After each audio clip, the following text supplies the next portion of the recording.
Selamat bertemu kembali teman-teman, dalam topik kita yang berhubungan dengan teknologi informasi.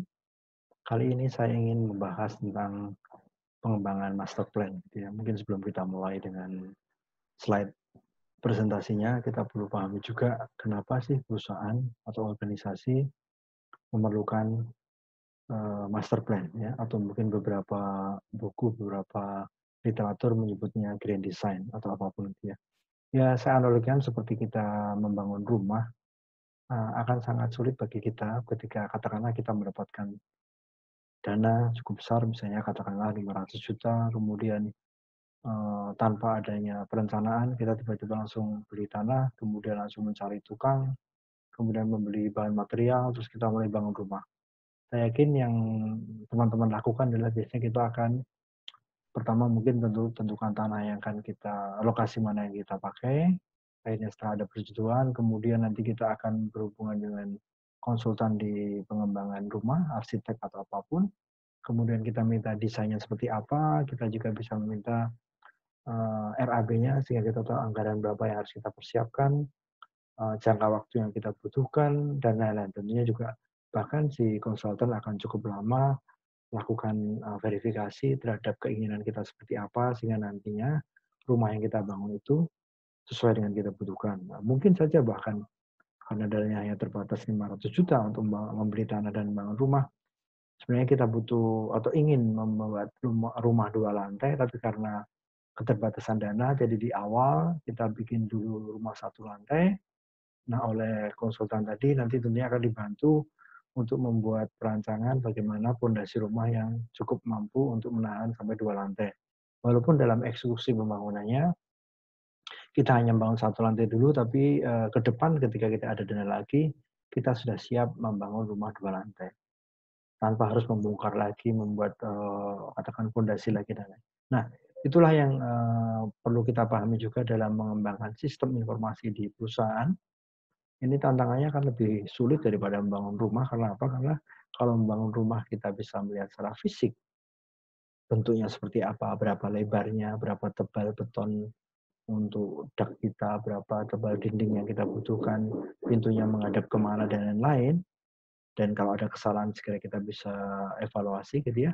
Ketika ketika kita ingin membangun sistem informasi, itu barangnya tidak terlihat. Yang terlihat kalau kita pernah mengikuti kuliah online saya yang sebelumnya tentang sumber daya teknologi informasi, kalau yang hanya bisa dilihat dirasakan adalah hardware atau peralatan keras, di mana nanti berhubungan dengan server, berhubungan dengan apa namanya, printer, berhubungan dengan mungkin peralatan untuk melakukan koneksi jaringan dan lain-lain. Tapi begitu kita bicara tentang software, sesuatu yang mereplikasikan proses bisnis kita, itu akan cukup sulit gitu ya, karena kita nggak pernah tahu bagaimana software itu berfungsi dengan baik, kecuali nanti sudah kita pakai setelah sekian lama. Ini yang juga akan merepotkan. Makanya justru di awal kita harus tahu dengan betul apa sih keinginan kita sehingga kita mempunyai perencanaan yang terstruktur, tertulis dengan rapi, disepakati semua pihak dari seluruh stakeholder, dari stakeholder paling tinggi yaitu direksi, BOD dan lain-lain. Kami juga bahkan diwakili oleh karyawan ya, mungkin di beberapa textbook sebenarnya dengan istilah power user gitu ya. User yang sangat pengalaman di bidangnya sehingga dia bisa mewakili keinginan-keinginan dia pada waktu kita membangun sistem informasi harus seperti apa. Ya, jadi kita tahu bahwa membangun master plan itu bukan hal yang mudah dan juga sangat penting. Saya menemui beberapa kali dalam pengalaman saya di lapangan, banyak perusahaan yang tidak begitu memperhatikan dengan serius pengembangan master plan-nya. Akibatnya apa? Pada waktu sistem informasi itu mulai dibangun, ada siklus ya, pengembangan, sorry maaf, perencanaan, pengembangan, penerapan atau implementasi, kemudian evaluasi. Nah, di setiap tahap itu terjadi banyak ketidakberesan. Ya karena tidak ada guidance atau panduan yang jelas dari para pengembang, dari para pengelola bagaimana sistem itu akan dibuat.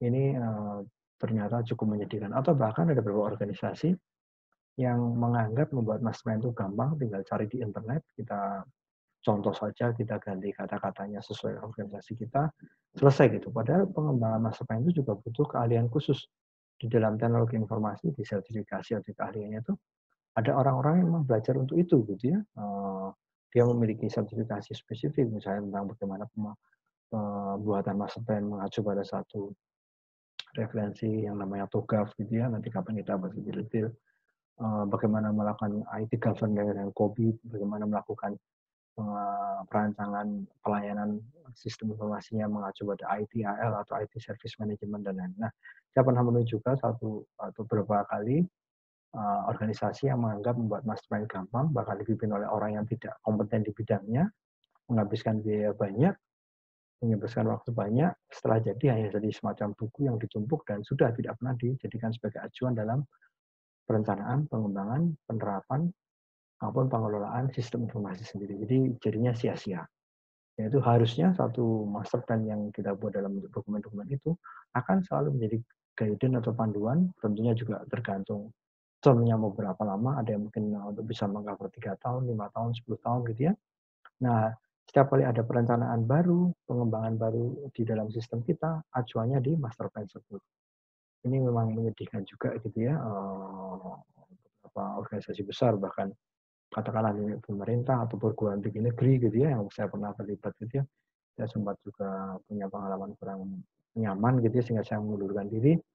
Karena ya tadi pengembangan master plan dianggap sebagai hal yang sepele dan bahkan dipimpin oleh orang yang tidak berkompeten sama sekali gitu ya. Sehingga daripada nanti mungkin bisa menjadi masalah, contoh ya ini yang coba ilustrasi saja, saya mengundurkan diri di situ. Gitu. Ini contoh orang menganggap keilmuan IT manajemen, IT governance itu hal yang sepele atau tidak perlu. Orang lebih terlalu fokus pada coding, pada pembuatan database, pengembangan jaringan, dan lain-lain gitu, atau pembuatan server farm dan segala macam hal sangat teknis. Padahal hal yang sifatnya non teknis itu pun jadi jauh lebih penting karena kembali lagi kalau kita ingat di kuliah online sebelumnya tentang sumber daya teknologi informasi ada 3 komponen penting yaitu proses bisnis, teknologi informasi, hardware, software, database jaringan, dan people ada sistem owner, sistem user, dan IS spesialis.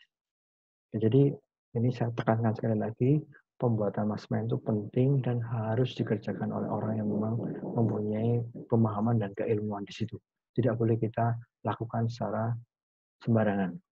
Karena nanti hasilnya akan percuma. Ingat, mengembangkan sistem informasi bukan hanya jangka setahun, 2 tahun. Organisasi Anda mungkin butuh 5 tahun, 10 tahun, 20 tahun. Kalau nggak ada acuan atau panduannya, itu jadi kacau sekali. Apalagi nanti misalnya Anda melibatkan banyak sekali rekanan atau vendor dalam pengembangan sistem. Katakan di perguruan tinggi gitu ya, ada yang membuat sistem informasi akademik, ada yang membuat sistem informasi keuangan, kepegawaian untuk hubungan dengan pengelolaan human resource dan segala macam hal. Karena nggak ada master plan atau acuan atau panduannya, bikinnya ya sporadis, istilahnya per pulau-pulau sistem informasi. Akibatnya begitu kita integrasikan terjadi ketidaksesuaian, ketidaksinkronan, integrasinya gagal, interoperabilitasnya tidak didukung dengan baik, dan seterusnya. Jadi ini penting sekali menurut saya, dan di Indonesia terutama atau negara-negara Asia ya, hal-hal seperti ini sering disepelekan. Mereka langsung fokus yang namanya bikin sistem, ya intinya beli software mahal bagus, beli hardware bagus, beli jaringan bagus, database bagus, pasang. Padahal harusnya di awal direncanakan dengan matang, direncanakan dengan baik, direncanakan dengan seksama. Sekali lagi seperti ibaratnya tadi, kita membangun rumah, kalau ujuk-ujuk bahasa Jawanya, Anda punya duit katakan 500 juta atau 1 M, nggak mungkin Anda tiba-tiba langsung pergi ke perkampungan atau ke daerah tertentu beli tanah, terus habis itu Anda langsung pergi ke tukang bangunan, borong semua materialnya, terus langsung nyari tukang-tukang, 2-3 hari berikutnya langsung dimulai dibangun. Pasti nanti akan kacau balau gitu ya. Tentunya pasti Anda akan berhubungan dengan konsultan dulu, berhubungan dengan developer, dan segala macam. Jadi prosesnya bisa lama, bisa seminggu, 2 minggu, 3 minggu, sebulan, 3 bulan. Sama dalam pengembangan master plan di sistem informasi di perusahaan, apakah itu skala kecil, menengah, besar, itu butuh waktu. Nggak bisa dalam 1-2 hari selesai, bisa 2 minggu, 3 minggu, 4 minggu, 3 bulan, 2 bulan, tergantung skopnya, tergantung kompleksitasnya, dan lain-lain. Oke, ini kebetulan pengalaman saya berapa kali gitu ya, baik di pemerintah, BUMN, perguruan tinggi, di industri gitu ya.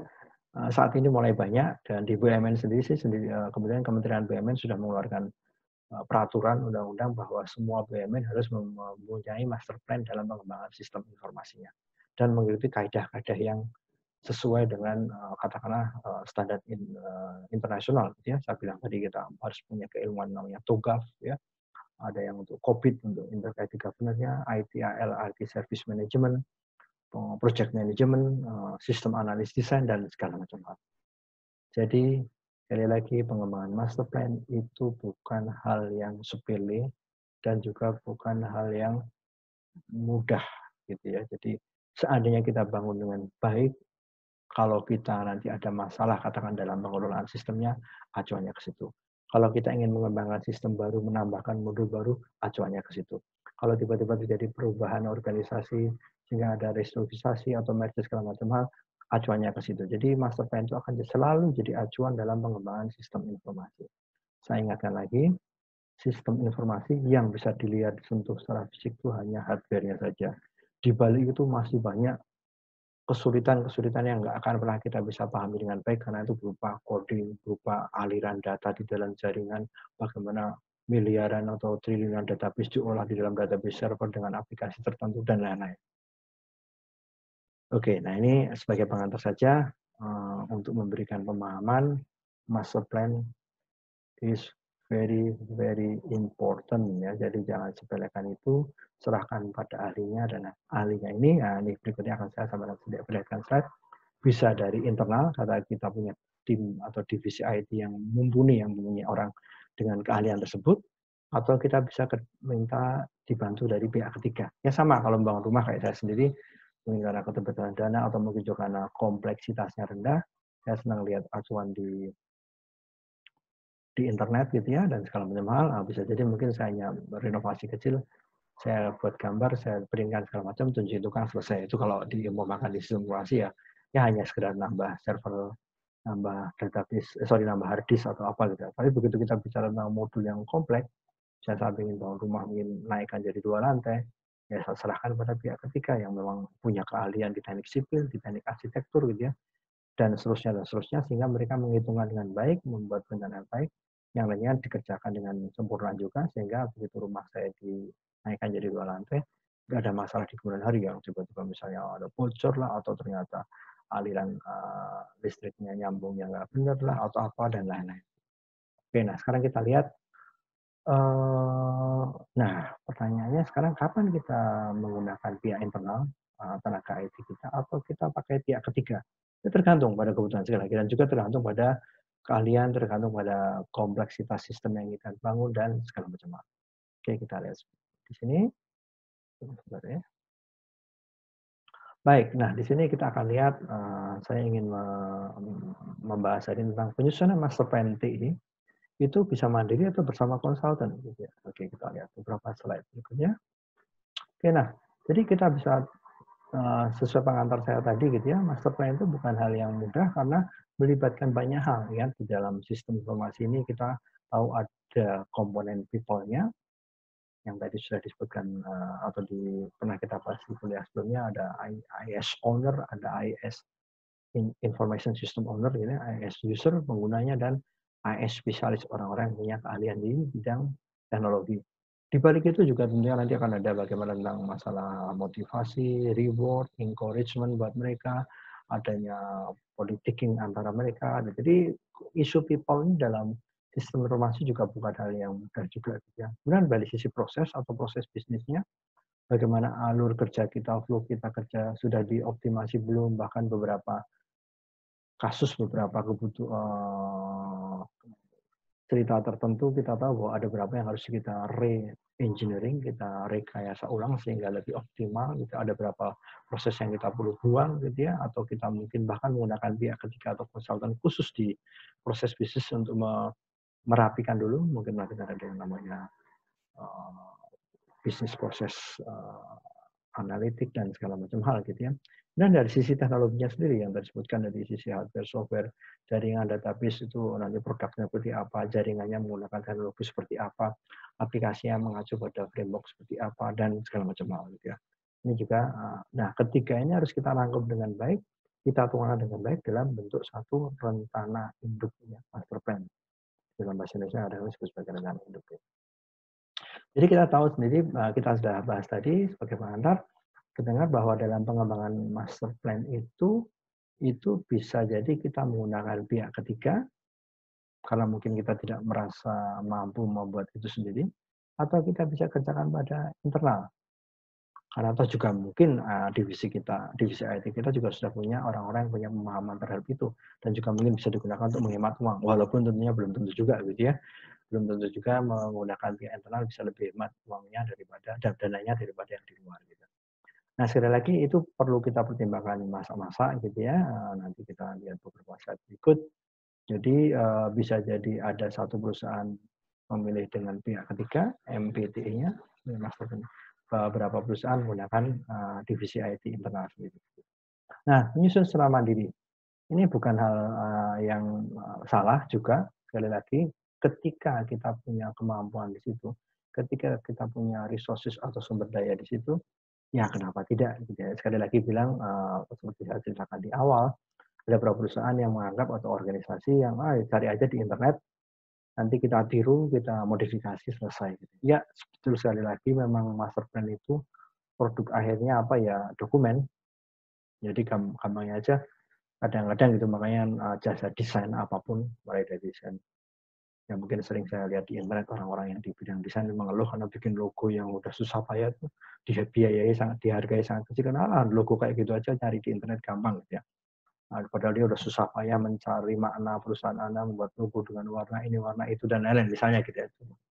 Atau desain jaringan gitu ya. Kalau dulu saya menekuni di bidang Cisco, saya juga dulu punya sertifikat selain CCNP juga untuk CCDP, untuk desainer itu juga jasa desain jaringan itu dianggap hal yang sepele dan tidak dihargai. Orang Indonesianya begitu ya biasanya. Nah ini agak unik juga gitu ya. Padahal kalau kita tahu di negara maju yang namanya perencanaan itu sesuatu yang sangat sulit, ditekuni serius dan dihargai sangat mahal gitu ya. Pernah saya dengar cerita teman waktu kami di Belanda, teman-teman yang dari teknik sipil kuliah di sana cerita bahwa dalam membangun jalan, membuat jembatan segala macam di Belanda itu bahkan butuh sampai 5-7 tahun perencanaannya saja gitu ya. Begitu dibangun, itu bisa awet sampai puluhan, ratusan tahun karena perencanaannya sangat matang. Nah ini hebatnya. Nah, orang Indonesia itu suka meremehkan yang namanya rencana rancangan itu gampang. Ya, niru orang lain saja, adopsi beres. Nah ini juga. Oke, kembali ke tentang mandiri. Nggak masalah ya, sekali lagi jika kita punya keahlian di bidang itu. Nah ini memang tentunya harus ada tim tersendiri yang mampu melit atau apa namanya, memimpin untuk penyusunan itu, karena ini penyusunan MT itu melibatkan seluruh departemen. Jadi sekali lagi kalau kita bilang, katakanlah kita perusahaan kecil hanya 20 pegawai, 5 divisi, pada waktu membangun master plan ya harus bisa melibatkan kelima divisi tadi. Dari sales marketing, dari HR, keuangan, kepegawaian, bagian dari ya, keuangan, bagian logistik, misalnya supply chain dan segala macam harus kita libatkan karena apa? Ketika sistem informasi itu kita bangun itu kan akan melingkupi seluruh aktivitas di sana. Sekali lagi, walaupun nanti kembali lagi maksudnya itu kan perencanaan. Pengembangan dan penerapannya tergantung pada dana. Kita bikin master plan menyeluruh pada satu organisasi secara lengkap, 5 divisi tadi, tapi membangunnya karena biaya, kita bangun dulu di yang urgent misalnya, untuk keuangan kepegawaian dulu, sama sales marketing logistik, yang lain-lain nanti menunggu pakai manual. No problem. Toh gambarnya, tulisannya sudah ada di dalam master plan. Kayak bangun rumah juga begitu kan, Anda sudah punya gambar utuh satu rumah, pagernya ada 2 lantainya, ada lantai 2 gitu, ada kolam renangnya segala macam. Karena dana, Anda hanya bangun pagar plus rumah induk dulu, 2 kamar tidur, 1 ruang makan dan segala macam hal, belum dibangun kolam renang, belum dibangun lantai 2 karena adanya dana. Tahun depan kalau bangun tinggal acu ke gambarnya tadi, ke blueprint-nya, master plan-nya, sehingga kita bisa teruskan sesuai dengan rencana kita awal dan segala macam. Jadi nah memang juga ada sedikit salah persepsi kalau disebut penyusunan MTI secara mandiri ini dianggap tidak ada biaya.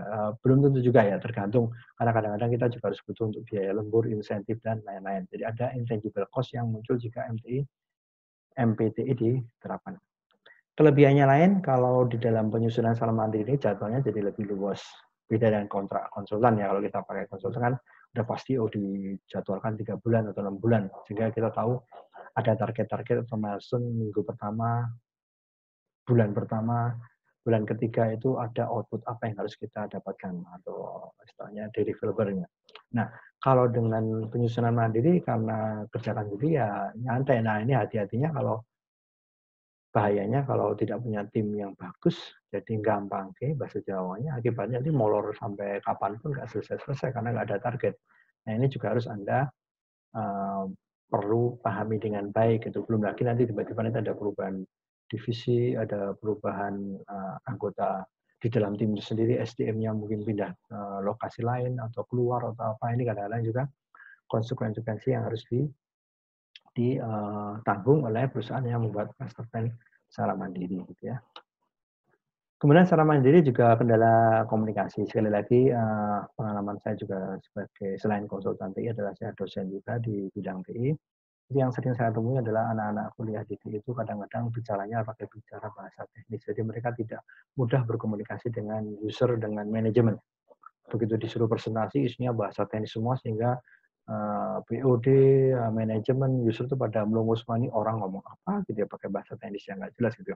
Wah saya menggunakan server dengan menggunakan cluster bla bla bla, menggunakan cloud computing dengan kecepatan orang ini ngomong. Harusnya dia bicara dengan bahasa manusia, bahasa bisnis ya.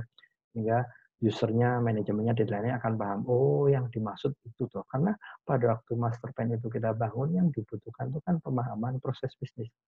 Dibiarkan direksi, manajemen, user itu cerita securhat, bahkan kalau perlu segala permasalahan yang ada dikeluarkan, sehingga mereka langsung kita tangkap, kita katakanlah kita bikin sebagai skrip atau teksnya untuk nanti kita petakan, bahkan kita buat gambar-gambar dan lain-lain. Nah nanti kita konfirmasi lagi ke mereka. Nah ini kalau orang internal tidak punya kemampuan komunikasi dengan baik, ya akhirnya jadi berantakan. Sering terjadi orang IT juga memang kadang-kadang ada lulusan teknis ngomongnya pendek-pendek dan teknis, orang bisnisnya jadi nggak nyaman, jadi marah-marah, malah nggak cerita semua. Begitu dituangkan dalam bentuk rancangan sistem, ternyata nggak sesuai kebutuhan. Ini harus kita cermati sendiri di situ. Beda juga, kembali lagi juga lucunya adalah karena orang internal yang ngomong kadang-kadang oleh orang divisi di internal perusahaan kita tidak didengar. Akan karena teman sendiri ya, apalagi orangnya senang bercanda kayak saya gitu, jadi begitu ngomong serius gitu, dikiranya hanya bercanda, makanya dia nggak cerita seutuhnya dan lain-lain. Beda dengan ada orang datang langsung dari luar terus minta pendapat ini itu, masalahnya apa, mereka serius memberikan itu. Nah ini juga tergantung kultur perusahaannya juga seperti apa ya. Jadi akibatnya sekali lagi jangan sampai nanti begitu dia susun dengan tim internal yang dihasilkan hanya sekedar dokumen tebal, sedikit melenceng. Saya juga cerita bagaimana skripsi, tesis atau disertasi di Indonesia itu tebel-tebel sekali. Padahal kalau kita lihat di luar negeri ya, di negara maju itu hanya buku kadang-kadang kayak di Bandung A5 dengan ketebalan berapa puluh halaman dan segala macam hal, karena langsung yang sesuatu yang implementable, yang applicable dan segala macam hal yang nggak penting yang sifatnya bunga-bunga bisa kita buang. Sama juga dalam memahami ini, pada waktu kita menyusun mandiri, jangan sampai nanti karena ingin menyenangkan manajemen, tim IT internal hanya yang penting copy paste dari internet, dari segala macam master plan yang ada yang mirip dengan perusahaan kita, terus jadi dokumen tebal, tunjukin ke manajemen dengan bangga, dianggap manajemen itu oke, selesai, begitu mulai pembangunan, ingat master plan itu hanya rencana, pembangunan kan belum tentu bisa dikerjakan internal, panggil pihak ketiga, vendor, rekanan datang, melihat master plan pada bingung semua, ini buku ini cerita apa sih? Saya membangun sistem ini maksudnya harus bagaimana gitu ya, dia ngulang lagi. Akibatnya jika tidak kerjaan baik, vendor rekanan yang akan membangun sistem kita jadi bingung, harus ngulangi lagi dan kadang ya udah kalau gitu kita bikin master lagi dan itu yang repot kan.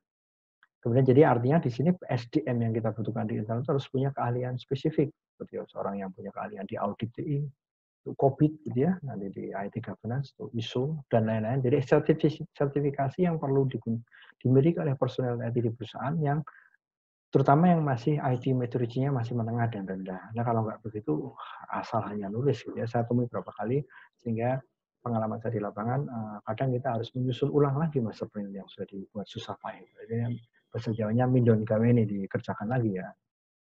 Nah, sekarang bagaimana dengan konsultan? Nah, tentunya seharusnya ini kembali lagi karena ini kan orang ketiga, pihak ketiga, orang luar, ya seperti juga kita dalam berpartner dalam kehidupan sehari-hari, apakah dengan pacar, suami, istri. Kalau kita salah milih orang juga repot juga kan. Makanya konsultan di sini anggapannya adalah asumsi konsultan yang memang sesuai kebutuhan kita ya. Karena kan bisa juga ada konsultan yang tidak sesuai, yang nakal, yang membuat biaya mahal tapi tidak benar kerjanya dan lain-lain. Yang jelas begitu kita bicara dengan konsultan, Lingkup kerjanya akan jelas bahwa mereka yang akan lebih banyak action, mulai dari identifikasi proses, tujuan, masalah, kultur, dan lain-lain, yang nanti hasilnya akan menjadi rumusan-rumusan solusi. Singkatnya, konsultan lebih banyak kerja dan berinisiatif ya. Nah, kalau memang yang diserahkan semua ke konsultan ya agak mahal gitu ya, tapi ya nggak apa, kan tergantung. Makanya kalau kita kebutuhannya memang seperti itu dan kita punya anggaran dana dan segala macam hal, kita nggak mau pusing. Apalagi kita sekarang kan downsizing ya, organisasi dipersempit, apalagi ada pandemi atau covid segala, pasti banyak divisi bagian yang nggak penting dibuang. Ya udahlah, kerjakan pihak ketiga, kita fokus pada core bisnisnya. Nah, kemudian yang kedua, bisa juga kita punya beberapa pendekatan metode ya. Kalau di sini disebutkan ada 2 metode kalau kita kerja dengan pihak ketiga. Ini tidak berlaku hanya di sistem informasi, tapi juga yang berhubungan dengan pembangunan rumah, Anda ingin membangun rumah sakit, atau ingin Anda memulai bisnis baru, dan segala macam hal, pasti ada. Misalnya ini, kita sebutkan nomor satu adalah yang 50-50. Artinya, konsultan akan menggait langkah-langkah dalam mengidentifikasi proses masalah tujuan. Nah, dari situ nanti tim internal akan melakukan. Nah, artinya mungkin diberi pelatihan dulu di awal, ada meeting, ada FGD dan lain-lain ke divisi IT internal. Ini kan tujuannya mungkin supaya juga penghematan dana sehingga konsultannya tidak harus terjun ke lapangan. Tim kita di internal diberi pelatihan pemahaman oleh para konsultan tadi, diberikan guidance atau buku-buku petunjuk.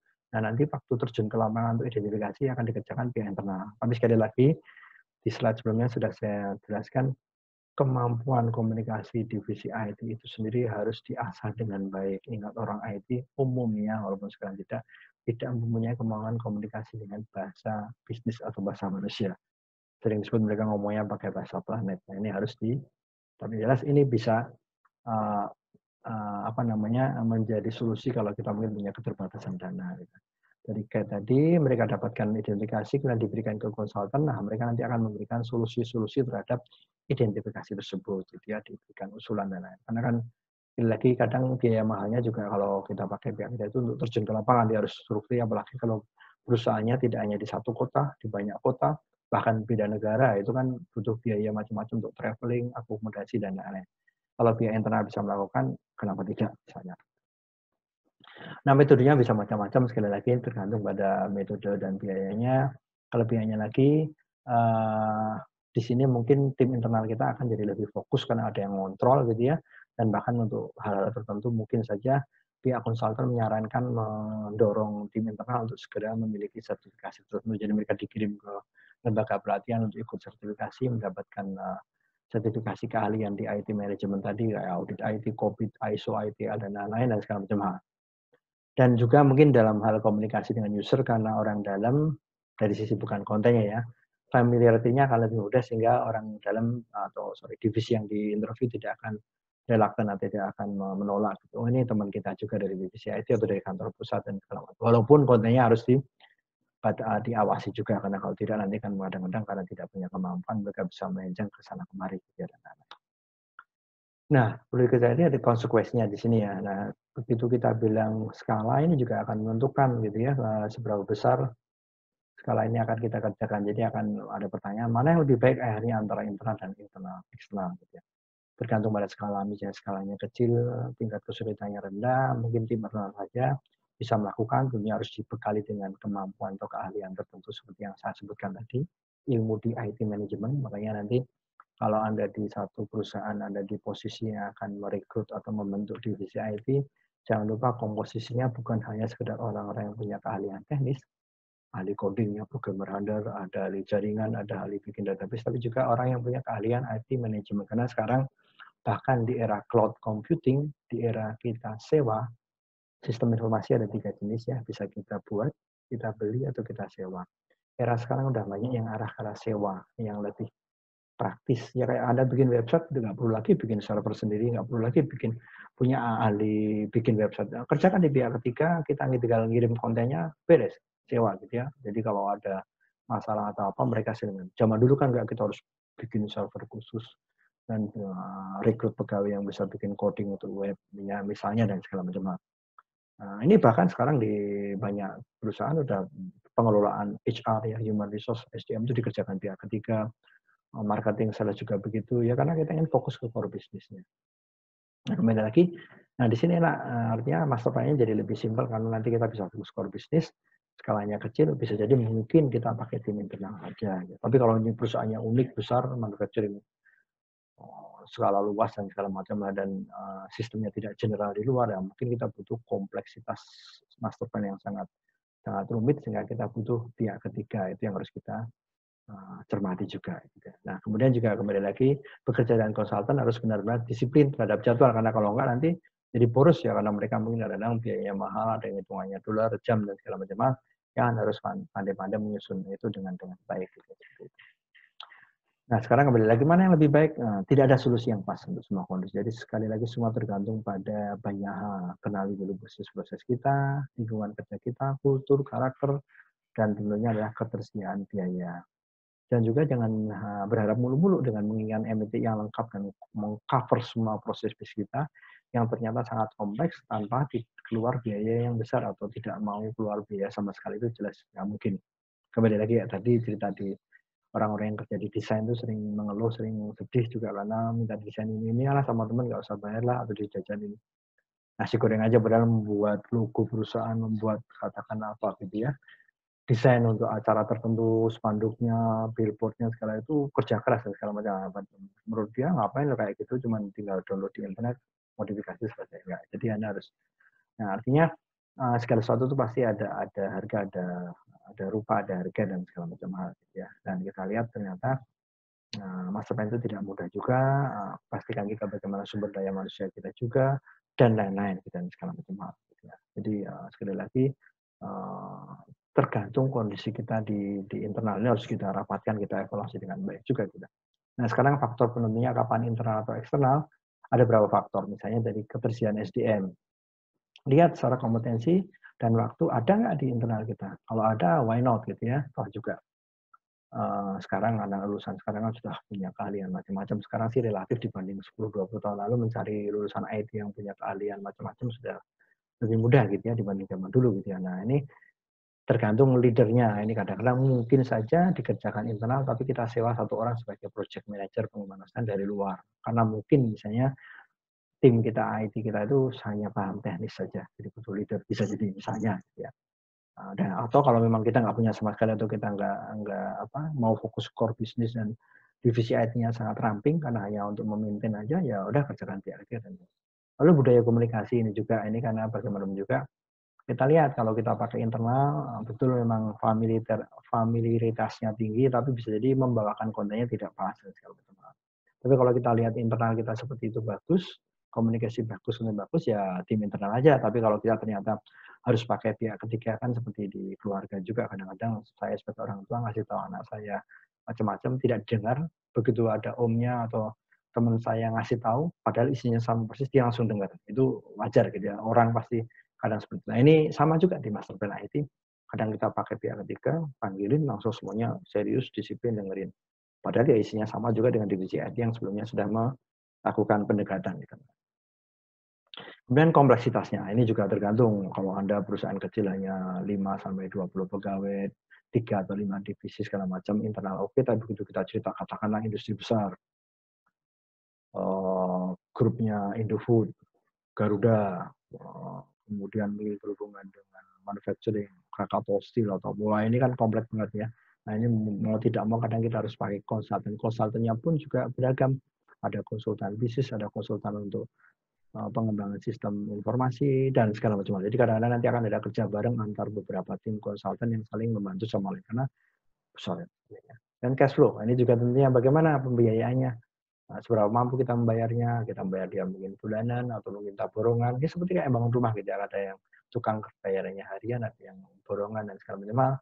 Di awal juga mau kita dibuatkan rencana induk yang total menyeluruh atau mungkin bertahap dulu, kantor pusat dulu baru nanti bagaimana integrasi dengan kantor-kantor cabang dan segala macam hal. Jangan sampai nanti kita begitu sudah terlanjur hire konsultan, cash flow kita nggak bagus, membayarnya telat, ya akibatnya nanti mereka juga berhenti kerja, kita jadi repot sendiri juga dan lain-lain. Jadi ini juga dari awal diatur dengan baik juga bagaimana pendanaannya. Nah, kemudian tentunya kembali lagi tadi, setelah semua faktor itu kita rangkum, kita buatkan dalam bentuk dokumen, kita buat FGD di dalam internal perusahaan, berstamina baru diformulasikan, didiskusikan sebaiknya nanti MPT ini seperti apa. Mau kita kembangkan sendiri, mampu nih, karena kayaknya teman-teman kita di IT juga sudah cukup bagus, atau mungkin mampu tapi tidak ada leader, kita sewa satu orang untuk jadi leader, atau serahkan semuanya pada pihak ketiga.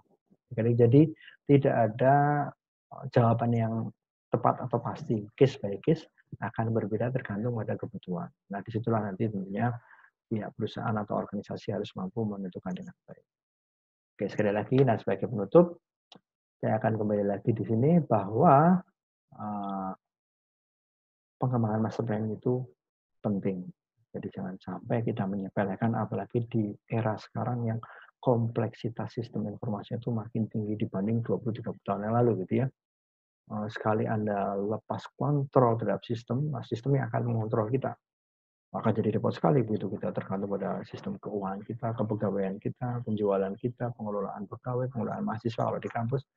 Kita sepelekan hanya yang penting panggil vendor, bikin ini itu, panggil vendor, bikin jadi tambah sulam, begitu terintegrasi, wah repot sekali. Padahal sekarang eranya, pernah ingat di piramid kuliah saya sebelumnya tentang data, information, knowledge, wisdom, eranya sekarang itu kita mengolah knowledge dan wisdom aja.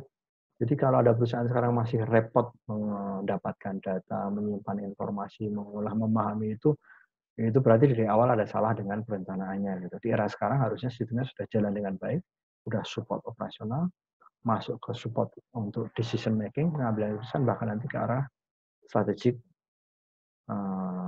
inisiatif untuk ke jangka 10 tahun, 20 tahun ke depan seperti apa.